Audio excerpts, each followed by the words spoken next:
So, ayun mga lods, good morning mga lods. Kakagising natin mga lods kasi buraw tayo kagabi mga lods sa kaka-ML natin mga lods. Kaya ngayon, timpla muna tayo ng kape mga lods. Tamang chill na muna tayo mga lods. So, ayun, buhos na tayo ng ininit. Tamang chill na muna tayo dito mga lods sa higop ng kape sa umaga. So, ayun, mga lods, punta tayo sa TV na nirepair kagabi ng amo namin. Tignan natin kung okay ba siya o okay ba yung pagkagawa kagabi. So ayan, buksan natin mga lods.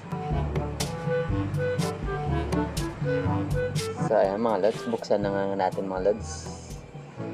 Parang okay naman siya mga lods. Tamang on lang natin yung remote. Ayun, umilaw na. So yan mga lods, gusto nyo magpa-repair sa amon mga TV mga lods, comment na sini nga video mga lods. Thank you gid sa paglantaw sini.